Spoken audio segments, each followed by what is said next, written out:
Welcome to my channel. நீங்கள் பார்த்துக்கிட்டது எருமேலியிலிருந்து சபரிமலை போகிற பெருவழி பயணம். பெருவழி பயணம், சிறுவழி பயணம் பார்த்தீங்கன்னா சபரிமலையில் புல்மேடு பயணம், 3 பயணம்.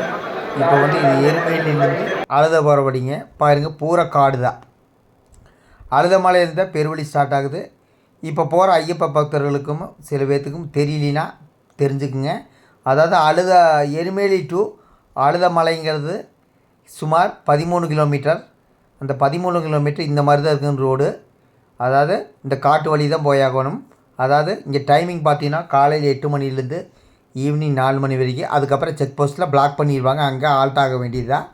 அதுக்கப்புறம் அடுத்த நாள் காலையில் 8 மணிக்கு தான் திறந்து விடுவாங்க. பக்தர்கள் தெரியலனா தெரிஞ்சுக்குங்க, அவசரப்பட்டு போகாதீங்க. டைம் இருக்குது. இதனால் யானை நடமாட்டம் அதிகமாக இருக்கிறதுனால தான் இந்த செக் போஸ்ட்டு. ஒவ்வொரு இதுக்கும் வந்து செக் போஸ்ட்டு வச்சுருப்பாங்க. நீங்கள் அழுதமலையில் நீங்கள் 4 மணிக்கு முன்னாடி போனால் பாஸ் பண்ணிடலாம். 4 மணிக்கு அப்புறம் போனீங்கன்னா கண்டிப்பாக பிளாக் ஆயிரும். அங்கே செக் போஸ்ட்டாக அங்கே ஆல்ட் ஆகி அடுத்த நாள் காலையில் 8 மணிக்கு தான் திறந்து விடுவாங்க. இது நல்லா தெரிஞ்சுக்குங்க. இதுதான் அழுதமலை போகிற ரூட்டு. நான் போன பெருவழி பாதை தாங்க. நீங்கள் பார்த்துக்குங்க. இது வந்து கிட்டத்தட்ட ஒரு 4-5 வருஷம் இருக்குது. நான் வந்து பெருவழி தவிர இப்போ போக மாட்டேன். சிறுவழிங்கிற பேச்சுக்கே இடமில்லை. இதை பெருவழி போகிற பயணங்கள்.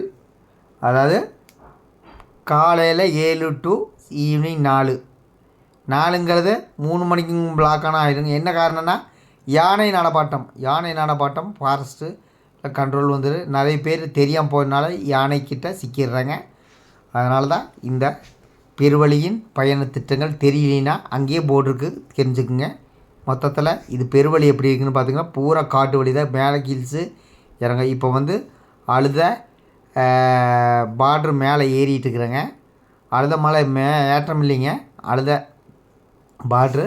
இந்த மாதிரி தான் சபரிமலை பெருவழி பயணங்கள் இப்படி தான் இருக்கும். நீங்கள் பார்த்துக்குங்க. தெரியலனா உங்கள் குருசாமிகிட்ட கேளுங்க. நீங்களாக பார்த்து ஒரு முடிவு எடுத்து போயிடாதீங்க. மொத்தத்தில் பார்த்தீங்கன்னா இது சபரிமலை பெருவழி போன பயண திட்டங்கள். இது வந்து பெருவழியில் இப்படி தான் இருக்குது. போகிற பக்கம் பூரா கடையெல்லாம் இருக்குங்க. சால்ட்டு ஜூஸு இதெல்லாம் இருக்குங்க. நிறைய எலுமிச்சங்க சால்ட்டு ஜூஸ் இருக்கும். மொத்தத்தில் நீங்கள் பெருவழி காட்டு வழி தான் போகணும். பயபக்தியாக போனால் தான் பெருவழி போக முடியும். அசால்ட்டாக மட்டும் இருந்துடாதீங்க. சபரிமலைங்கிறது ஒரு காந்த ஈர்ப்பு சக்தி உள்ள மலை. அங்கே வந்து போய் சாமி கும்பிடுறது சாதாரண விஷயம் கிடையாது. பயபக்தியாக இருந்தால் மட்டும்தான் நல்லபடியாக போகணும். இல்லைன்னு சிரமப்பட வேண்டியது வரும். சபரிமலை பெருவழி எப்படின்னு தெரியலனா இந்த வீடியோ பார்த்து தெரிஞ்சுக்கலாம். அதாவது ஆன்மீக பக்தர்கள் மட்டும். ஆன்மீகம் இல்லாத பக்தர் பிடிக்கலனா தயவுசெய்து பார்க்க வேண்டாம். ஓகே, நன்றி, வணக்கம்.